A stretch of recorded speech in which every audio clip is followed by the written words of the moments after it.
ప్రతి ఇంటికి వస్తుంది ప్రియులారా మరణం అనేది. అవునండి, ప్రతి ఇంటికి. ఒకరోజు నా ఇంట్లోకి వస్తుంది, ఒకరోజు మీ ఇంట్లోకి వస్తుంది, మరొక రోజు మరి ఇంటికి వెళ్తుంది.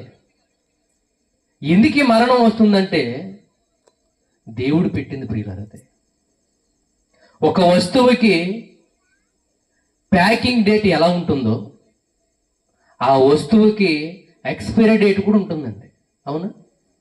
వాటర్ బాటిల్ తాగేటప్పుడు కానీ, ఒక కూల్ డ్రింక్ కొనేటప్పుడు కానీ దాని తయారైన డేటు చూస్తాము, దాని ఎక్స్పైరీ డేటు కూడా చూస్తాము. అంటే తయారు చేసిన వాడు ఏం చేశాడండి? దాన్ని ప్రారంభించిన డేటు రాశాడు, దాని ఎక్స్పైరీ డేటు కూడా రాశాడండి. అలానే దేవుడు కూడా ఈ మానవులందరికీ కూడా ఎక్స్పైరీ డేటు రాశాడు, తయారు చేసిన డేటు రాశాడు. తయారు చేసిన డేట్ ఏంటంటే మనం ఈ భూమి మీద జన్మించిన రోజు. ఎక్స్పైరీ డేట్ ఏంటంటే మరణం.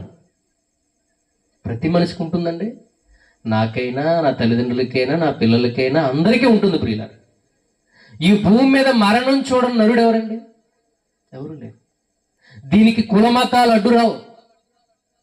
ఏమండి? దీనికి మత భేదాలు అడ్డు రావు.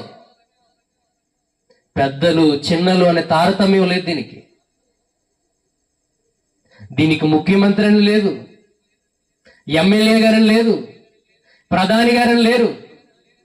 ఎవరికైనా మరణం అందరికీ సమానమే. మరణానికి ఆ భేదం ఉండదండి. అవునండి, మరణానికి ఆ భేదం ఉంటుందా? ఒకవేళ మరణానికి ఒకవేళ భేదం ఉంటే ఈయన ఎమ్మెల్యే గారు కదా, ఈయన దగ్గరికి వెళ్ళకూడదు అనుకుంటుంది. ఈయన ముఖ్యమంత్రి గారు కదా, ఈయన దగ్గరికి వెళ్ళకూడదు అనుకుంటుంది. ఈయన ప్రధానమంత్రి కదా, ఈయన దగ్గరికి వెళ్ళకూడదు అనుకుంటుంది. ఈడు పేదోడు కదా, వీడికి మరణం వచ్చిన ఎవడు అడిగి ఉండలేడు కాబట్టి వీడి దగ్గరికి వెళ్దాం అనుకుంటుంది. కానీ మరణానికి పదవులు లేవు, మరణానికి కులాలు లేవు, మరణానికి మతం లేదు, మరణానికి పెద్ద చిన్న స్త్రీ పురుష భేదం లేదండి.